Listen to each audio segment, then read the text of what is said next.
Hi, I'm Daniel, and today we're going to talk about Europe.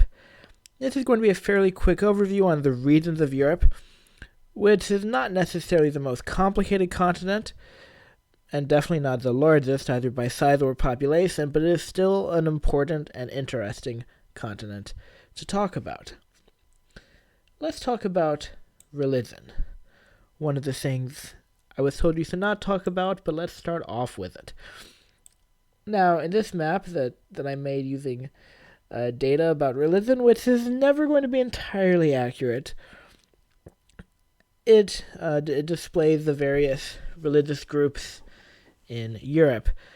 As you can tell, the darker colors have over 80%, the lighter colors under 50%, but it's still the most, and the medium colors have a majority, so over 50%, but not quite 80%, so not going to be like a lot. As you can tell, a lot of these Eastern countries have an Orthodox majority. Not all of them are Eastern Orthodox, because the Armenian Church is Oriental Orthodox, the difference of which is beyond the scope of this video. Also in Eastern Europe, and the eastern part of Europe, you will find Islam, including in some edge cases of what really counts as Europe, like Kazakhstan and Turkey. Azerbaijan is a very Muslim majority country, as well as Kosovo, while Bosnia and Albania have smaller majorities. Much of Europe is Catholic, including southwestern Europe, and these more Central European countries, whereas the north of Europe is more likely to be Protestant.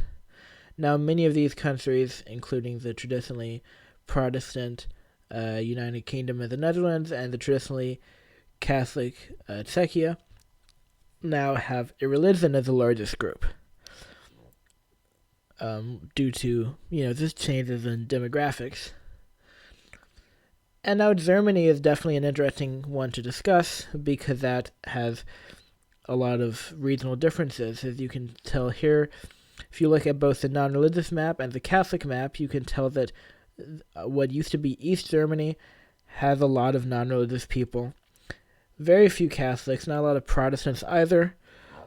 The most Catholics exist in the southern part of Germany, so basically Bavaria, as well, stretching all the way to the western part of Germany, so on the border with Belgium and France, which are Catholic countries.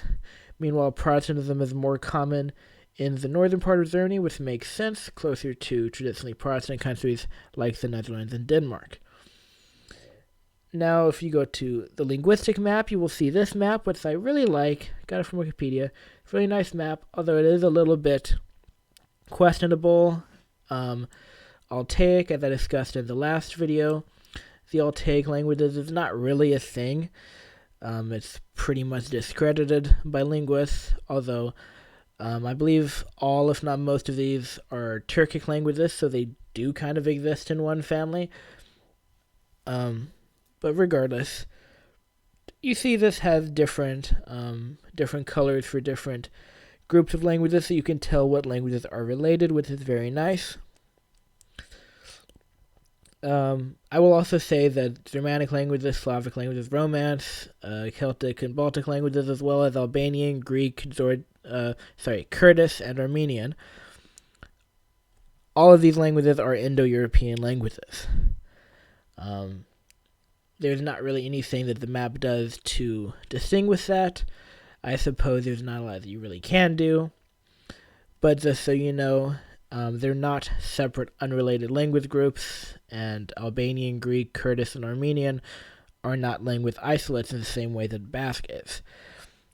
They're just, isolated subfamilies that are still, nevertheless, part of the Indo-European language family.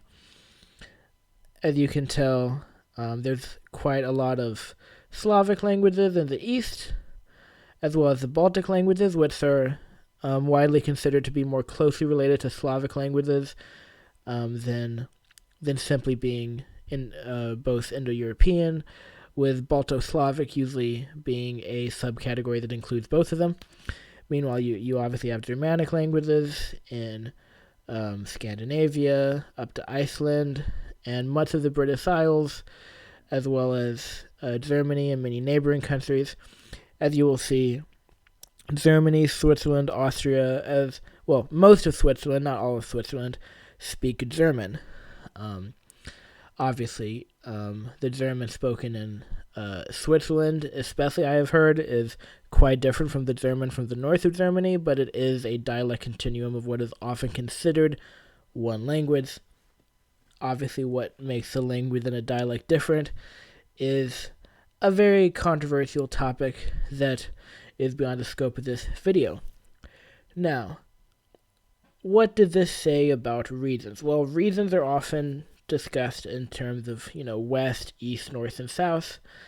But what is the central point of Europe? There are many different ways to define this. Here's a map which shows some extreme points of Europe, as well as a couple of the possibilities for the center of Europe. There are many others that people have proposed, including all the way down in Slovakia, as well as in Germany. Those make culturally more sense, but I think if we go with something like Belarus or Estonia as the center of Europe, that doesn't make sense, because are we saying that all but maybe 5 countries are Western Europe? Are we saying that maybe all but, 10 or so countries are Northern Europe? Well, that doesn't, or Southern Europe. That doesn't really make sense, does it? So it makes sense to divide it more culturally, which is what people try to do.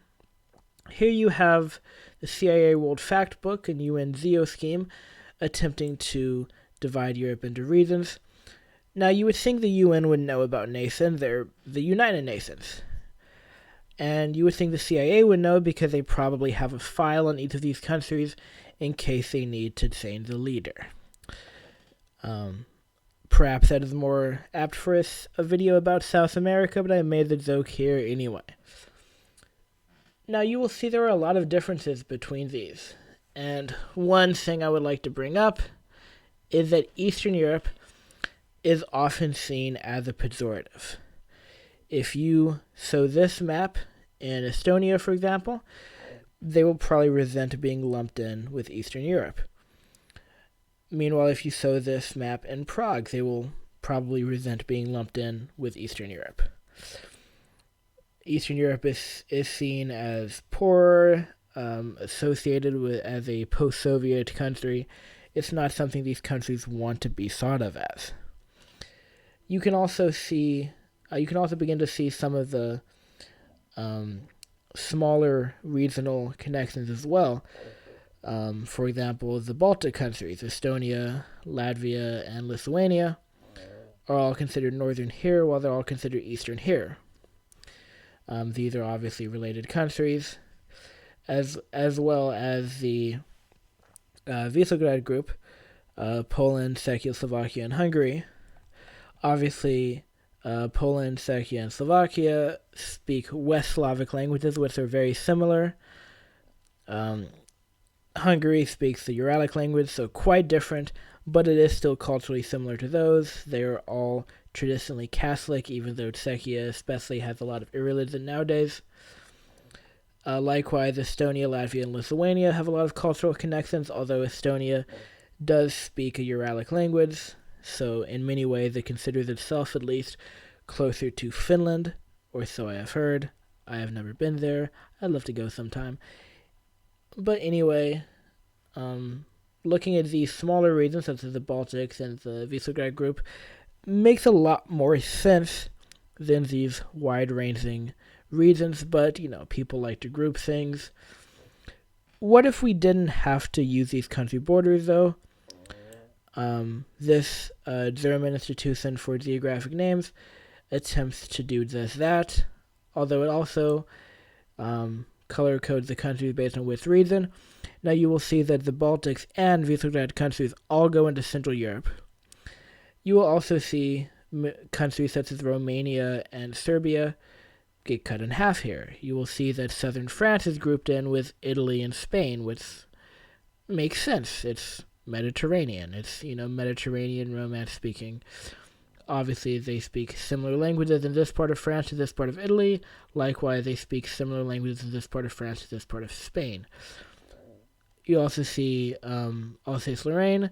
I believe this is considered in the group with Germany. In this German-made map, we do not have to break that down. Now, there are obviously historical links to all of this. Iron Curtain's a big one. As you can see this Cold War era map. You can see a united Yugoslavia, which is why those countries are often grouped into the same one. And you can also see the Holy Roman Empire at its largest, which, this was about 800 years ago. Still, it's an important thing to consider, as well as the Austro-Hungarian Empire.